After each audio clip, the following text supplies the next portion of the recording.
Voltando aqui ao nosso vídeo, a teoria de Sócrates sobre saber a verdade é chamada de teoria da reminiscência, ou seja, teoria da recordação. Aprender para o Sócrates é recordar a verdade velada na alma, aquela verdade que tem um véu sobre ela.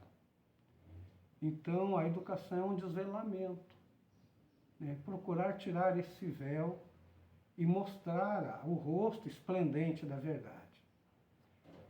Atingir a verdade também se equivale a realizar a virtude. Só vai ser virtuoso autenticamente aquele que teve posse da verdade. O homem, na ignorância da verdade, não é virtuoso, não produz efeitos de virtude. Então, para o Sócrates, a educação tem esse propósito moral, que no fundo é a convivência cidadã. Cada um poder fazer na cidade aquilo que lhe é de competência. E esse ensino do Sócrates, a revelia dos sofistas, que questionava tudo, botava suspeita em tudo, foi responsável por uma certa impopularidade do Sócrates. Nós falaremos agora da morte dele. Sócrates foi condenado à morte. Passou por um tribunal, perdeu, e foi condenado à morte, por envenenamento. E essa morte do Sócrates, ela exerceu assim um impacto muito grande em Platão. Esses relatos podem ser encontrados no próprio Platão, lá no livro do Fédon, onde tem a última aula de Sócrates, e a morte dele. Podemos encontrar isso em outros livros, também em Xenofonte, que são os autores, são 3 autores que escrevem sobre Sócrates: Platão, Xenofonte e um teatrólogo, agora não vou recordar o nome, que escreveu uma peça chamada As Nuvens, Aristófanes, que zomba do Sócrates. Ele faz uma comédia a respeito do livro de Sócrates, da vida de Sócrates, colocando Sócrates num Olimpo, nuvens, os que viviam nas nuvens. Ele faz esse tipo de acusação. Então nós temos esses 3 autores que fazem referência a ele. De que foi acusado Sócrates? Sócrates foi acusado de ateísmo. Todo o questionamento que ele fazia a respeito da fé, dos deuses, deu-lhe uma fama de não acreditar nos deuses. Isso não é uma verdade, isso era mentiroso, era uma calúnia em relação ao Sócrates. Sócrates não era descrente.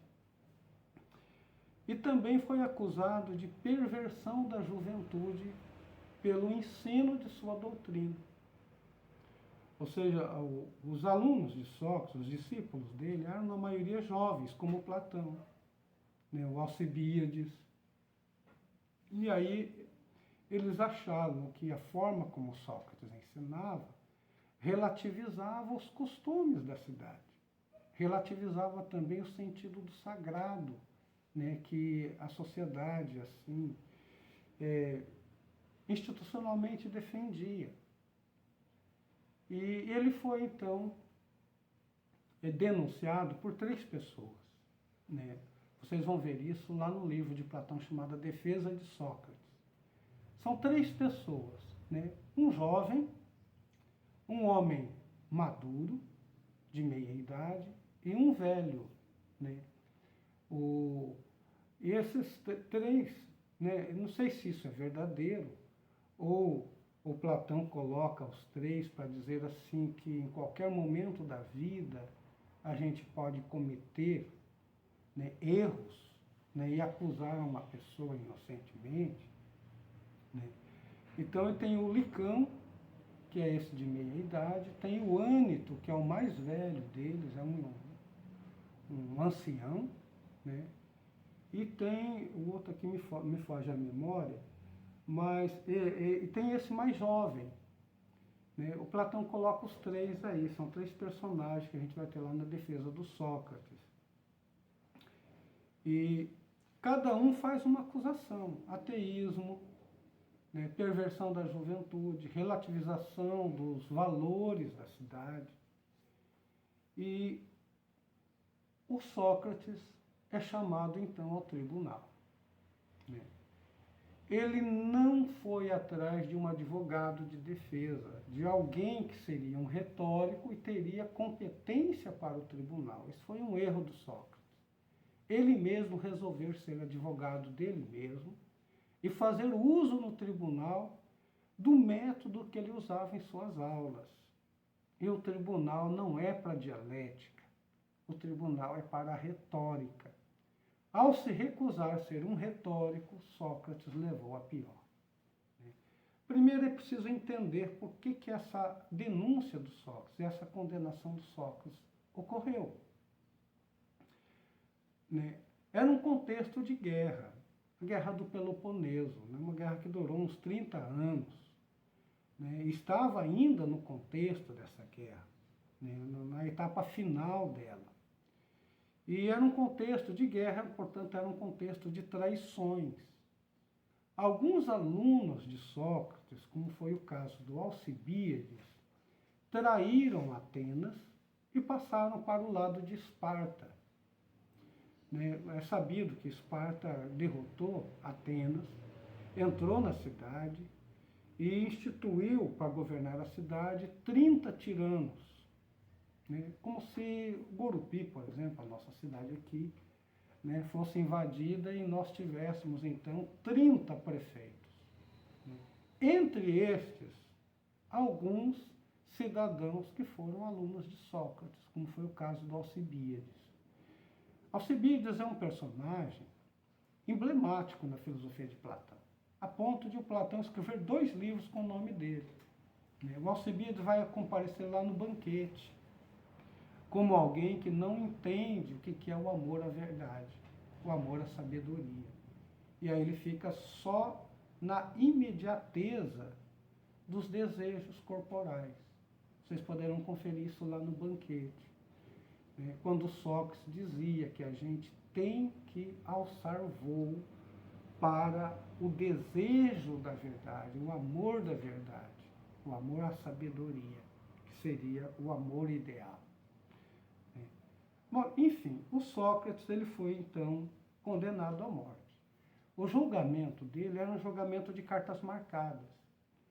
Ele questiona pela dialética todos os seus acusadores, levam os acusadores à aporia.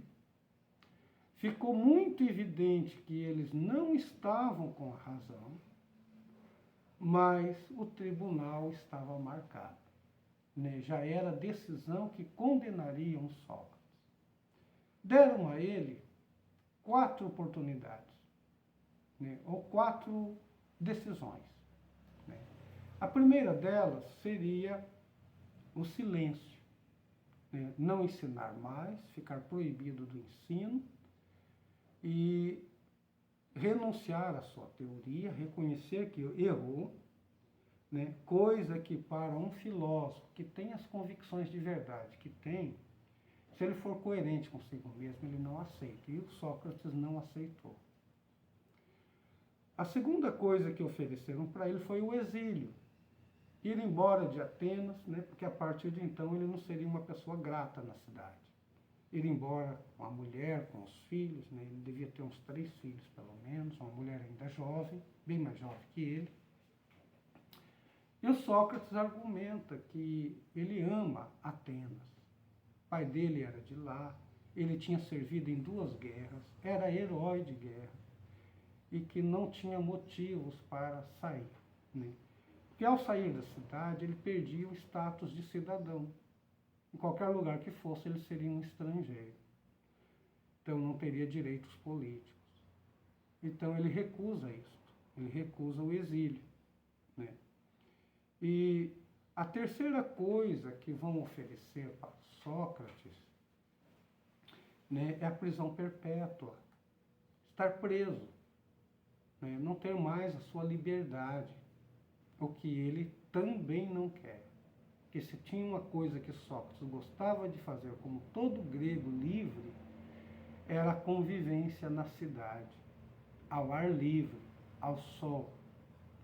Então ele não aceita isso. Então a única alternativa que lhe coube bem, segundo ele mesmo diz, foi a morte. Então a cidade o condena à morte por envenenamento. Ele teria que tomar uma taça de cicuta e é isso que vai acontecer. Quando ele foi condenado, ele já foi recolhido para a prisão. Mas coincidiu, naquela época, com as festividades em honra a Apolo, em que um navio partia da cidade de Atenas até a ilha de Delos. Durante o período dessas festividades, não se podia executar nenhum prisioneiro. De modo que o Sócrates vai ficar alguns dias, né, talvez 15 dias, a gente não sabe ao certo quantos dias, mas foram bons dias, né, ou 20 dias, um mês, não sei. O Sócrates ficou aguardando, né, o retorno do navio, né, que indicaria que as festas terminaram e então ele poderia ser executado. Estava apto, né, a ser executado. Durante esses dias, Sócrates recebia visitas, sobretudo dos seus discípulos, e fazia das visitas uma ocasião de ensino. Até no dia mesmo em que ele foi executado, ele deu uma aula sobre a imortalidade da alma. Está lá no livro Fédon.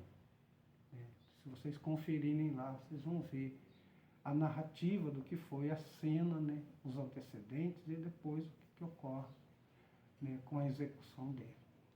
Essa cena da morte do Sócrates é uma grande cena, é uma grande narrativa e ela foi pintada pelo menos 6 vezes. Nós temos um quadro, por exemplo, de Jean-François Peyron, né, sem data, narrando isso. Né? Essa é uma cena pintada. Temos também Charles Alphonse de Fresnoy, numa tela de 1650, né, o Sócrates bebendo a cicuta. O Saint-Quentin, em 1762, faz um quadro também da morte do Sócrates. E o Peyron, novamente, em 1787, faz um outro quadro, né, narrando aí essa morte do Sócrates. Tem um pintor italiano chamado Giambettino Signoroli, né, um quadro sem data, que também narra. Né, é o único quadro que tem o Sócrates como cadáver, porque nos outros o Sócrates está no gesto de beber o veneno. Mas o quadro mais famoso, inclusive comentado por Alain de Botton, é o de Jacques-Louis David, de 1787. Quadro bonito, né, alegórico. Nesse quadro tem o Platão velho, envelhecido, de costas para a cena, pensando na cena. Possivelmente pensando naquilo que é o Fédon, um livro dele. A tela assim que eu acho mais bela mesmo, né, muito bem composta. Né. Ali vocês vão ver a mulher do Sócrates sendo conduzida para fora da prisão. Né. Tem ele falando com o Critão, erguendo o dedo assim, falando com o Critão, lembrando do galo que que os dois deviam ao deus da medicina, o Asclépios, né, em latim Esculápio.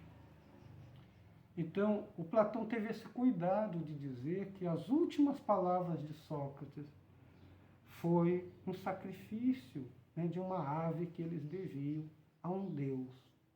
Isto justamente para rebater a acusação de ateísmo que recaiu sobre Sócrates. Né. É uma cena bonita ali, né. Tem pelo menos 3 pessoas chorando. Uma delas é o próprio Carrasco, né, que está no centro da cena, junto com Sócrates. Certo? Então é isto do Sócrates. Né? Vamos falar agora especificamente de Platão. Né? No Platão a gente vai ter então a educação, a ética e a política imbricadas. Né? E a doutrina do Platão é tangenciada primeiramente, pela teoria do conhecimento, essa posse da verdade, e também pela utopia da cidade perfeita. Uma coisa que vocês podem conferir no livro dele, intitulado República, que tem 10 livros, 10 capítulos, onde ele aborda diversos assuntos, desde a educação, a política, da justiça, né, dos graus da verdade. Um livro de um tudo, né, que trata da educação, do conhecimento da verdade, e tem um programa de educação. O Platão era muito desconfiado da educação que se dá em casa. Ele diz que a educação que é movida principalmente pelo afeto é uma educação que tende a não ser perfeita. Então, ele é o primeiro a defender que o Estado faça a educação, crie campos especiais, recintos especiais, onde a educação possa acontecer, né, de forma uniforme, para se conseguir cidadãos também com comportamentos uniformes. Certo? O Platão ele escreve mais de 30 livros. Né? Os livros dele são chamados de diálogos. Né? Normalmente com o nome de personagens reais do seu círculo. É o caso de Lises, Critão, Hípias Maior, Hípias Menor, Alcebíades, Menéxeno, Crítias, Timeu, Fédon, Fédoro, Meno, Crátilo, Eutídemo, o Laquete, Cármides, Eutífrone, Gorgias, Protágoras, Parmênides, Filebo e Íon. Então, são todos livros que têm o nome dos personagens reais que existiram. Né? Mas tem outros títulos também, como eventos, por exemplo, Banquete, Leis, Político, Apologia de Sócrates, Defesa de Sócrates e República. Também tem dele algumas cartas. Essas aqui são as únicas que não são diálogos. Né? Um exemplo mais assim que transparece é a carta 7ª, que é uma carta autobiográfica. É uma carta que ele escreve à família de Dion, né, de Siracusa, que foi executado lá pelo rei, um rei facínora, tirano, o Dionísio. Ele escreve uma carta aos pais, relatando também a condição dele de prisão domiciliar.